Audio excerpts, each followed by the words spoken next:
안녕하세요. 네, 저는 천안에서 수학을 가르치고 있는 곰선생이라고 합니다. 자, 중학교 수학 영상 하나로 끝내기 시리즈 제2탄. 자, 오늘은 중학교 2학년 1학기 과정에 대해서 설명을 드리는 시간을 가지려고 합니다. 제가 지난 영상에서 중학교 1학년 1학기 과정은 계속 훈련의 연속이다 라고 말씀을 드렸던 것 같습니다. 근데 사실 2학년 1학기 과정도 거의 훈련의 연속이다 라고 해도 과언이 아닙니다.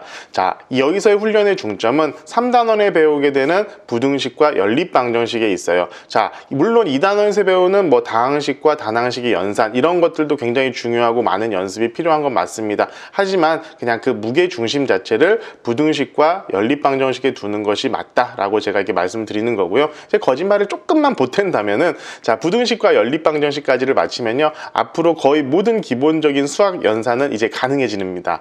자, 거짓말 좀 보탠 거고요. 기본적인 대수학 연산이란 것이 결국 지금 배웠던 거 1차 방정식의 풀이, 그리고 부등식, 그리고 연립방정식 이런 것들을 이용해 가지고 계속 나가는 것이기 때문에 기본적인 연산 이제 다 배운 거다라고 해도 거짓말을 조금만 보탠다면 무방할 것 같습니다. 그리고 이제 4단원에서 대망의 1차 함수를 배웁니다. 자, 정말 중요하고 정말 아무리 강조해도 지나치지 않은 1차 함수입니다. 자, 이때부터는요, 저는 대수학은 기승전 그래프라고 할 정도로 그래프를 강조하고 있습니다.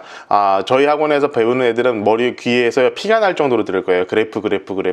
그런데 이게 맞아요. 자, 사실상 2학년 1학기에 배우는, 마지막에 배우는 1차 방정식과 1차 함수라는 단원이 있습니다. 마지막 단원이에요. 여기서는 방정식과 부등식, 함수, 우리가 얘기하는 이 기본적인 세 가지 것들이 결코 다른 것이 아니다라는 것을 알게 됩니다. 자, 그것을 모두 나타내는 것, 그러니까 방정식, 부등식, 함수 이것을 한꺼번에 모두 나타낼 수 있는 게 바로 그래프예요. 그 그래프를, 그것을 알게끔 해야 합니다. 사실 그냥 제 나름대로는 알기를 바래요.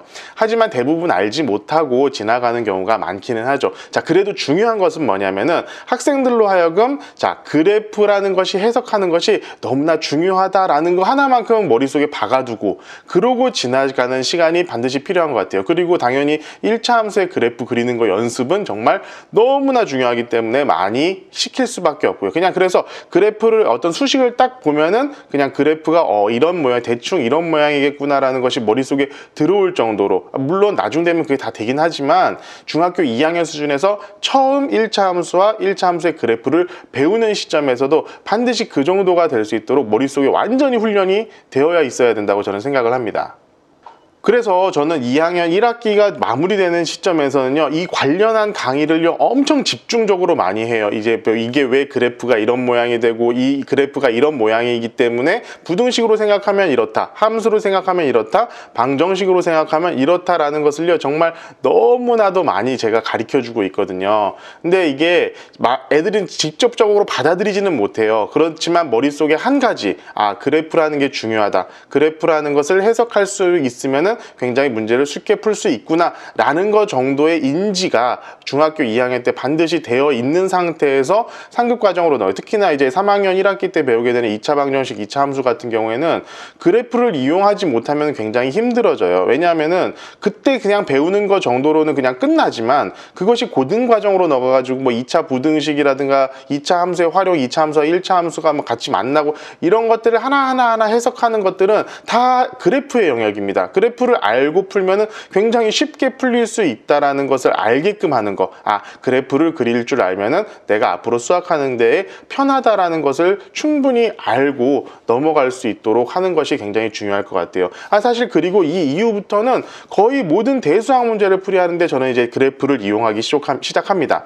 자, 함수라는 것을 그래프로 인지하고 접근하는 방법은, 자, 정말 쉬운 문제에서부터요 정말 고난이도 어려운 문제까지 그 쓰임새가 너무나 다양하고요. 특히나 이제 미적분을 들어가게 되면은 그 파괴력이 엄청나게 커요.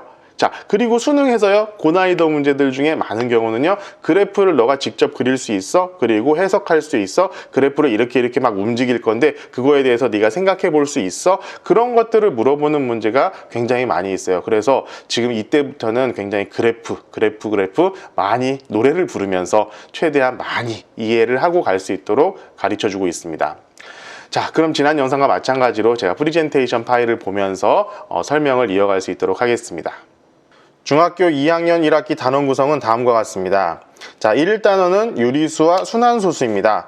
무한소수 중에 특이한 성질이 있는 순환소수를 배우고 이 무한소수와 순환소수 그리고 유리수, 무리수와의 관계를 배웁니다. 2단원은 식의 계산으로 간단한 지수법칙과 앞으로 문자를 활용한 수식을 계산하는 데 필요한 단항식, 다항식의 연산을 배우는 단원입니다.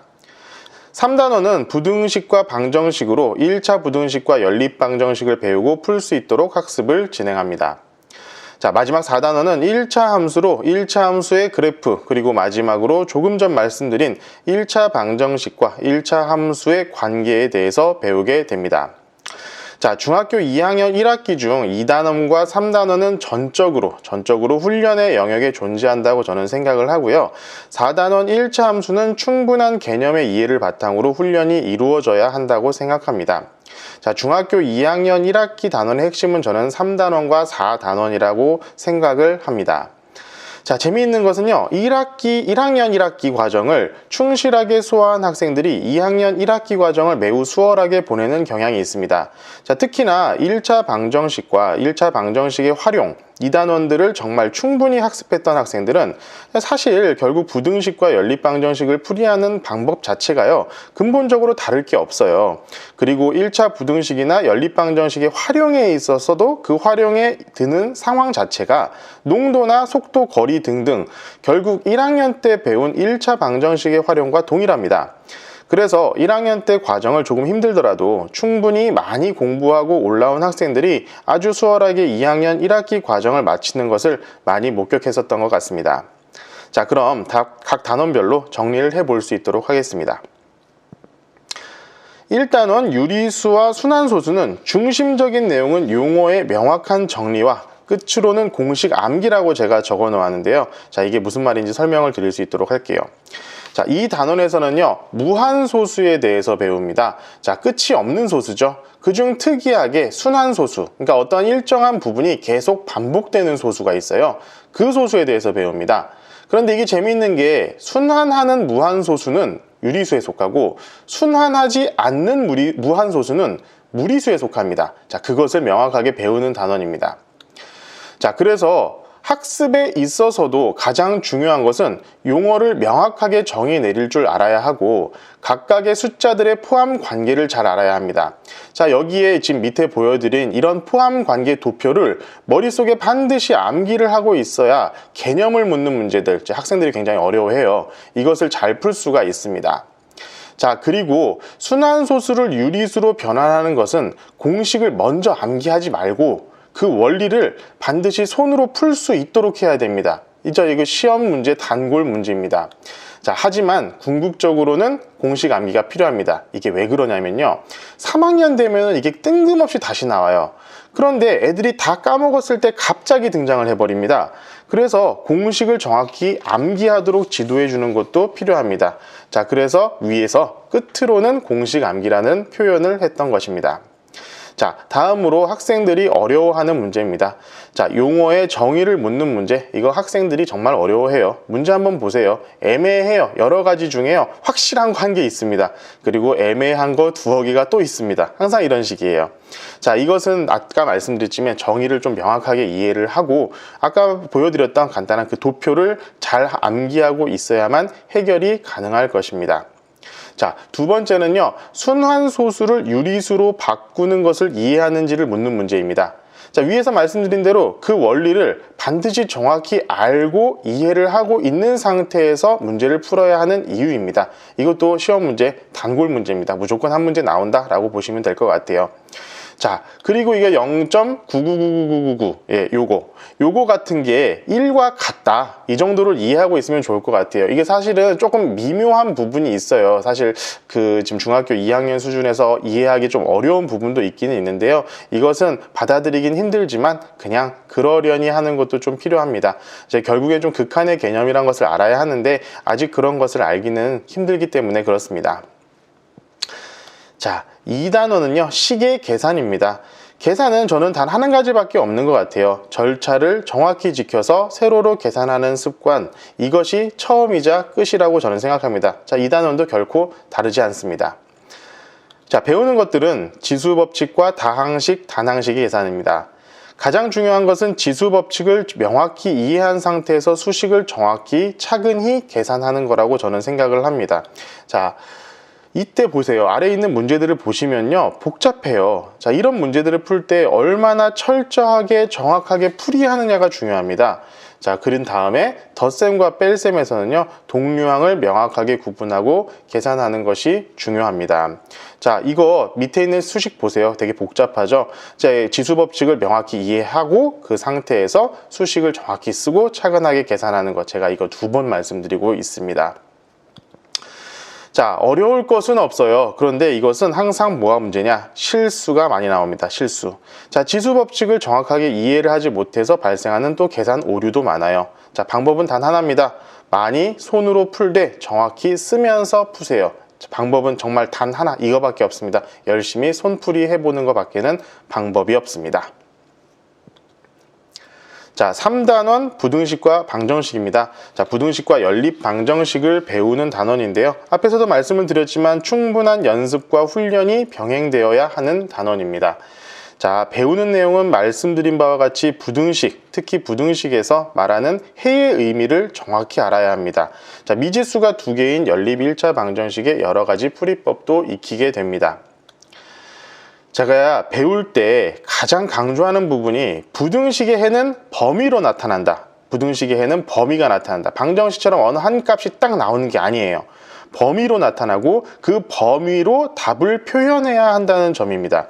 자, 근데 학생들 생각보다 이것에 되게 취약해요. 답하면은요, 이제 범위로 나타내는 게 답이다라는 그런 인식이 아직까지는 좀 없어요. 그러다 보니까 답하면 그냥 1, 2, 3 해가지고 딱 정수가 나와야 되는데 얘는 답 자체가 범위로 나온다는 거, 이것을 조금 인식시켜 줄 필요가 있고요.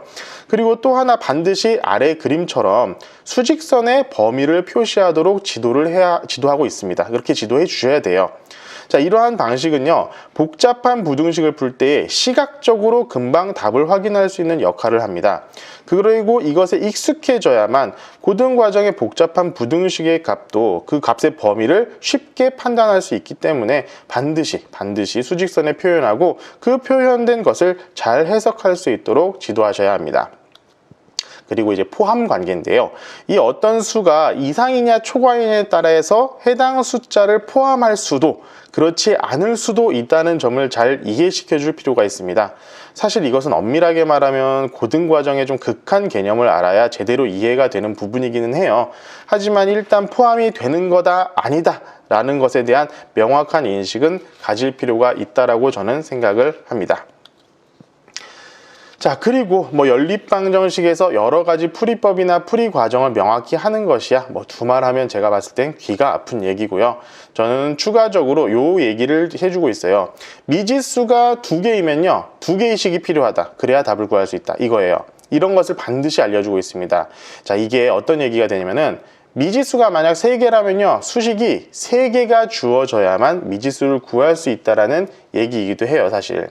자, 이것에 대한 좀 함의는요, 첫 번째로는 고등과정을 가서도 우리가 수식을 세울 때 미지수를 줄일 수 있으면 줄이는 게 좋다. 이게 첫 번째고요. 두 번째는 뭔가 미지수가 2개가 있어. 그리고 수식이 2개가 주어졌어. 그러면은 어떤 방식으로든지 그 2개의 미지수를 어떻게 해서든 구할 수가 있다라는 믿음을 가지라는 겁니다. 자, 이게 중요하죠. 자, 학생들이 부등식을 처음 배우면서 제일 많이 헷갈려 하는 것이 음수를 곱하면 부등호가 바뀐다는 것인데 그것을 잘 써먹지를 못하면 아래와 같은 요상한 수식들이 등장을 합니다. 자, 7보다는 큰데요. 마이너스 1보다는 작아요. 이게 말도 안 되는 그런 범위가 나오는 거죠. 그리고 내지는 부등호의 방향만 바뀌었을 뿐인데 초과가 이하가 되어버리는 그런 오류를 범하는 학생들도 많이 있습니다. 이거야 연습을 많이 하는 수밖에는 없고요. 첫 번째 실수 같은 것은 수직선을 이용하면 얼마든지 예방이 가능한 것이라고 말씀을 드릴 수 있습니다. 연립방정식은 그저 숫자 계산이 주이기 때문에 대부분의 경우 실수가 많이 나옵니다. 자, 그리고 활용 문제의 경우에는 수식을 세우는 것을 까다로워하는 경우가 많이 있어요. 자, 이럴 때는 내가 미지수로 두는 것, 내가 미지수로 뭘 두겠다, 그리고 내가 최종적으로 구해야 하는 것, 내가 뭘 구해야 하는지 이것을 명확하게 하고 문제를 풀어나가는 것이 도움이 됩니다. 자, 이런 연립방정식 같은 거 한번 보세요. 자, 내가 구한 미지수 값이 실제로 답이 아닌 경우도 많이 있어요. 그래서 최종적으로 내가 구해야 하는 것이 무엇인가를 계속 상기하는 것이 필요하죠. 예를 들어 아래 같은 문제를 풀어야 한다면, 자, 이게 문제에다가 이런 것들을 적어 두는 거예요. 작년에 남학생 수를 X, 작년에 여학생 수 Y라고 하고 최종적으로 구해야 되는 것 X, Y 이렇게 만들어 놓고 문제를 푸는 거죠. 네, 다음은 1차 함수입니다. 앞서 말씀드린 것처럼 그래프가 핵심입니다. 자, 여기서 말씀드리는 것은 그래프를 제대로 그리는 것뿐만 아니라 이 그래프가 가진 의미를 정말 다양하게 알 수 있어야 한다는 것입니다. 자, 이 단원에서는 함수라는 단어가 어떤 것을 의미하는지와 그 중에서 1차 함수의 정의, 그리고 그 그래프에 대해서 배우고 1차 함수와 1차 방정식 간의 관계에 대해서 배웁니다. 자, 1차 함수는요, 학생들이 많이 어려워합니다. 그래서 학습 초점과 어려워하는 문제를 동시에 설명을 드릴 수 있도록 하겠습니다. 자, 일단은 함수라는 것의 정의와 표현 방법, 그리고 함수 값에 대한 명확한 이해가 필요합니다. 자, 아래 글을 잘 이해하라는 소리인데요. 대부분의 교재에 잘 설명이 되어 있으니까 참고하시면 될 것 같습니다. 자, 중요한 것은요, 여기서 제 fx가 뭐냐, y가 뭐냐 하는 것도 잘 이해하고 넘어가야지만 나중에 헷갈리지가 않고 결국에는 함수값이라는 것도 지금은 그냥 y값 이렇게 생각을 하지만 결국에는 수식이 갖는 전체값이 된다는 것까지 간단하게 알고 지나가야 합니다. 자, 두 번째로요, 그래프를 생각할 때 가장 중요하게 생각해야 하는 것이 바로 그래프의 모양입니다. 1차 함수에서는 그냥 그 그래프의 모양이 우리가 기울기가 되죠. 자, 이 기울기를 구하는 거요, 처음에 학생들 굉장히 어려워합니다. 뭐 열심히 해야죠, 이거는. 자, 기울기는 최고차항의 개수죠. 자, 어차피 1차 함수는 미지수항이 하나뿐이니까 간단합니다. 하지만요, 이것을 우리가 개념적으로 알아야 되는 부분은 이런 거예요. 모든 다항 함수는 최고차항의 개수가 그래프의 모양을 결정을 합니다. 여기서 마찬가지 1차 함수에서도 최고차항의 개수인 여기서 보통 보면 우리가 A가 될 거예요. 이 A가 그래프의 기울기를 결정하고 모양을 결정하게 됩니다. 이제 핵심은 우리가 기울기를 제대로 파악해야지만 전체적인 그래프의 개형을 알 수가 있고 그것을 문제풀이하는 머릿속에 큰 그림을 그릴 수가 있다는 것을 알고 있어야만 합니다. 사실요, 그래프는 그것만 갖고도 할 수 있는 이야기가 너무 많습니다. 여기서 무슨 평행이동 이런 것까지 생각하자면 정말 한도 끝도 없이 그냥 수업이 될 것 같고 수업이 돼버리거든요. 그래서 지금 그래프 얘기는 여기까지만 할 수 있도록 하겠습니다. 자, 1차 함수도 활용 문제가 있습니다. 그런데 중학교 수준에서는요, 그렇게 어렵지는 않아요. 대부분의 문제가 그래프를 아주 예쁘게 그릴 수 있도록 미지수까지 친절하게 주어지기 마련입니다. 그냥 그 미지수를 갖고요, 2점 잡아서 1차 함수식 구하시면 됩니다. 이때 중요한 것은 앞에서 충분히 수식과 그래프를 자유자재로 우리가 다룰 수 있어야지만 이런 문제 풀이를 쉽게 할 수가 있어요. 그러니까 수식이 나왔을 때 바로 그래프로 바꿔서 풀 수 있고, 그래프가 주어지면 그것을 바로 또 수식으로도 바꿔 쓸 수 있을 수 있도록 충분한 연습이 되어야 할 것입니다. 자, 끝으로 1차 함수와 1차 방정식의 관계를 배웁니다. 제가 가장 공을 들여서 수업을 진행하는 단원인데요. 이제 중학교 2학년 1학기 마지막쯤이 되면 기본적인 수학 연산을 다 이해하는 수준이 되기 때문에 이런 것들을 종합해서 알아볼 수 있도록 수업을 진행을 합니다. 자, 영상 서두에서도 말씀을 드렸던 것처럼 함수 부등식은 삼수 부등식 방정식은 서로 다르지 않고 그것을 통칭해서 표현할 수 있는 것이 그래프다라고 벌써 세 번째 말씀을 드리는 것 같아요. 자, 결국 우리가 배우는 여러 가지 대수적인 수식들이 좌표 평면 위에서는 그림으로 표현이 가능해진다는 것을 지금부터 알게 된다는 겁니다. 그러니까 이런 거예요. 우리가 알고 있는 앞에서 배운 연립방정식에서 배운 미지수가 2개인 1차 방정식 같은 경우에는 그것을 적절하게 바꾸면은 1차 함수가 되기 때문에 그것을 좌표 평면에 표시하면 직선의 형태로 나타난다. 따라서 우리가 배운 미지수가 2개인 1차 방정식은 직선을 나타내는 방정식, 직선의 방정식이 된다라고 우리가 표현을 할 수 있다라는 것입니다. 자, 이것을 활용한 것이 바로 연립 방정식의 풀이입니다. 앞 단원에서 배운 미지수가 2개인 1차 방정식은 수식을 적절하게 수정하면 결국에는 1차 함수의 형태가 된다는 것을 말씀드렸어요. 그것을 그러면 조금 더 나아가자면은 그러한 미지수가 2개인 1차 방정식이 2개가 있는 게 연립 방정식 아닙니까? 이런 연립 방정식은 결국 의미가 뭐냐? 두 개의 1차 함수식을 나타내는 것이기 때문에 그 두 개의 1차 함수식을 동시에 만족하는 점, 결국 뭐냐? 어떤 두 직선이 만나는 점, 그 점의 x좌표와 y좌표의 값이 결국 그 연립방정식의 해와 같다라는 것을 배우게 되는 것이죠. 저는 여기서 한 걸음 더 나아가서요, 부등식 방정식의 풀이도 그래프를 이용해서 가능하다라는 것을 가르쳐 줍니다. 자, 물론 충분한 이해가 가지는 않겠지만요, 그래도 그만큼 그래프가 중요하고 그리는 것이 중요하다, 이 얘기를 하기 위해서 이쪽 부분은 정말 충분하게 많은 설명을 하려고 하고 있고요. 그리고 가능하면 스케일을 맞추어 가지고, 스케일이라는 것은 이제 간격이에요. 1, 2, 3, 뭐 x축의 1, 2, 3과 y축의 1, 2, 3, 요 간격을 최대한 좀 비슷하게 맞춰 가지고 그리면은 좋다. 그래서 그래프는 여전히 엄청 중요하다라는 것을 제가 1차 함수의 마지막으로 다시 한번 말씀을 드리고 싶습니다. 자, 중학교 2학년 1학기 과정에 대해서 조금 이해가 가셨는지 모르겠습니다. 뭐 다시 한번 말씀드리지만 이 내용들은 제 개인적인 사견입니다. 개인적인 사견일 뿐이고, 제가 학원에서 어떤 것들을 중점적으로 가르치고 있는지를 간단하게 설명드린 것이기 때문에 자, 모든 것을 다 담고 있는 것은 아니라는 것을 말씀드리면서 영상을 마무리하도록 하겠습니다. 자, 시청해 주셔서 감사하고요. 더 유익한 영상으로 인사드리겠습니다. 감사합니다.